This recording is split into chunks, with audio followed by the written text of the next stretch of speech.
परमेश्वर की लीला अपरंपार है।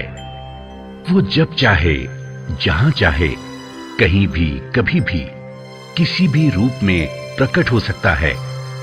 कहते हैं, मैं रोवत हूं सृष्टि को, सृष्टि रोवे मोहे, गरीब दास इस वियोग को समझ सके ना कोई।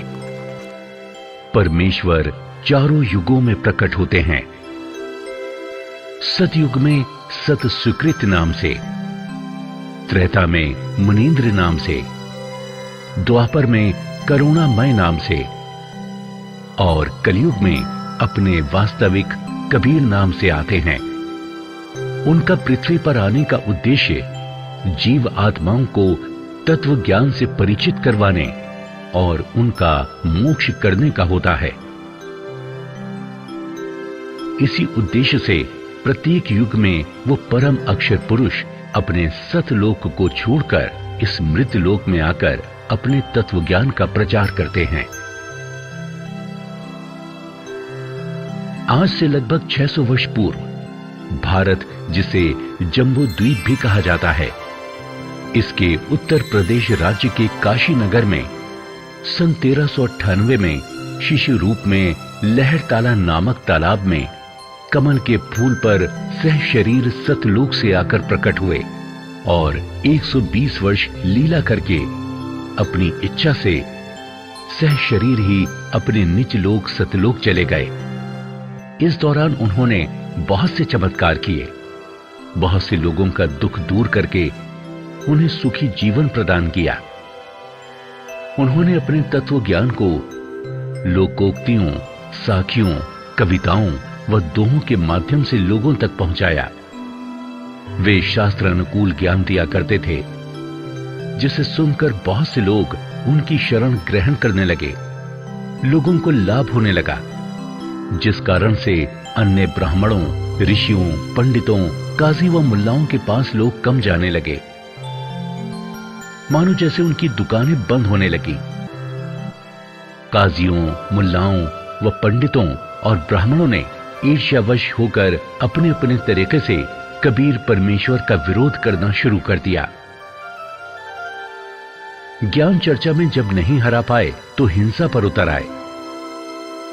इतिहास गवाह है कि परमेश्वर कबीर साहिब जी को हिंदू व मुसलमान धर्म के गुरु और पीरों द्वारा कितनी पीड़ा उठानी पड़ी।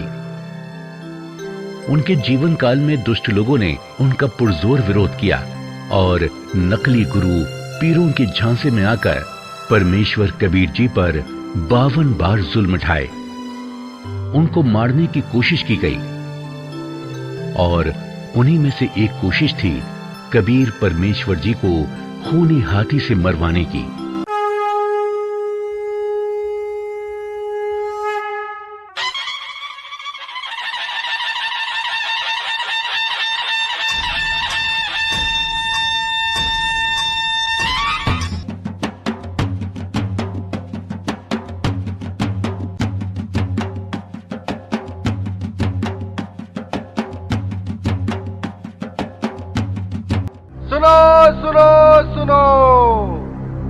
राजा का हुक्म है कि कबीर पुत्र नीरू को कल प्रातः 10 बजे खूनी हाथी से कुचलकर मौत के घाट उतारा जाएगा।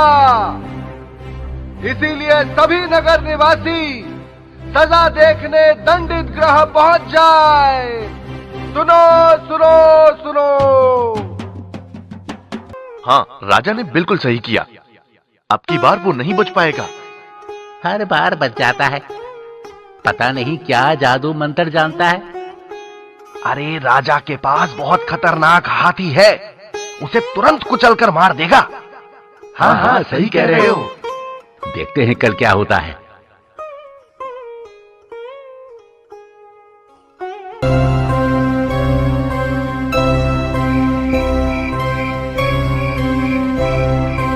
हाँ, सब तैयारियां हो चुकी है। हाथी को खूब शराब पिलाना।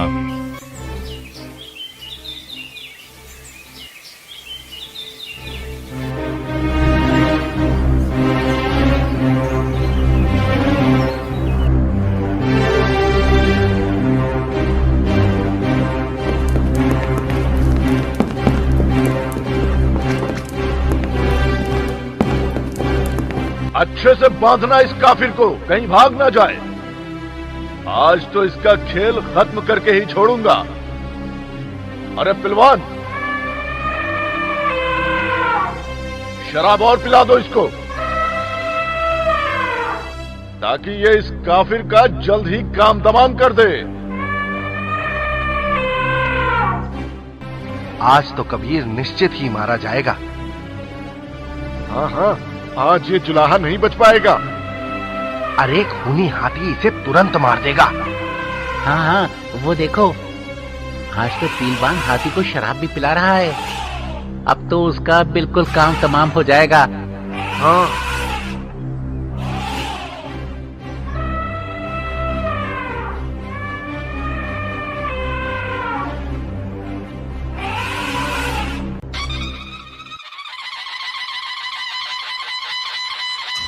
होशियार, खबरदार, दिल्ली के सम्राट सिकंदर लोधी पधार रहे हैं।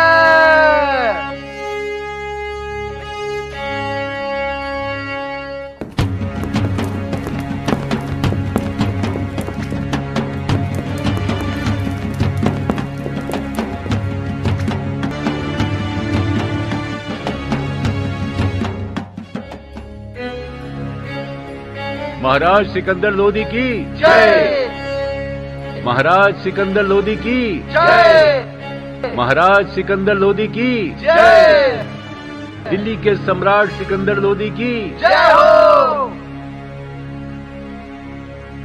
आज की दंड प्रणाली शुरू की जाए।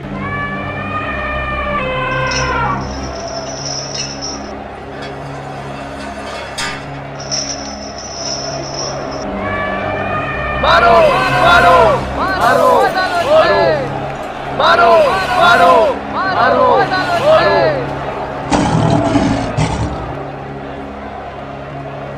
अबे क्या कर रहा है काफिर की औलाद?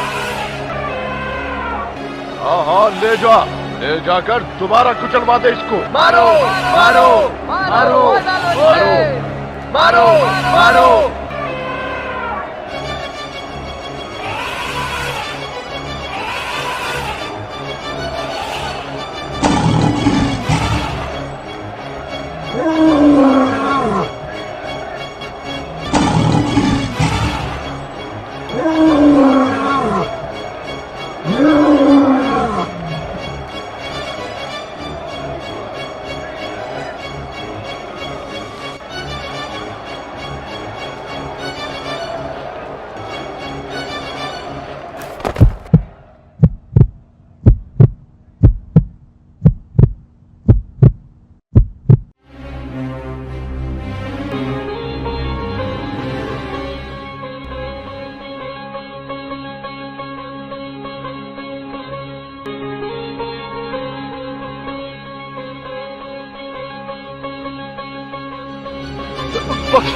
बख्श दो परवरदिगार, सिर्फ अब की बार मेरे गुनाह माफ कर दो।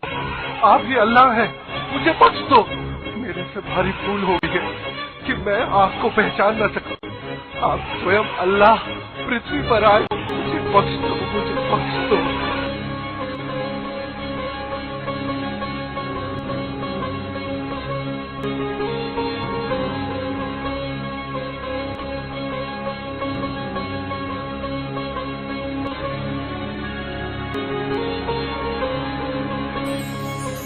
राजन अपने धार्मिक पीर शेख तकी के बहकावे में आकर ऐसी गलती ना किया करें।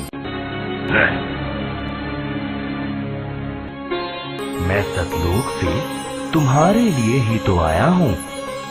शेख तकी तो मूर्ख है, परंतु आपको तो ज्ञान है बच्चा। चलो ठीक है, माफ किया।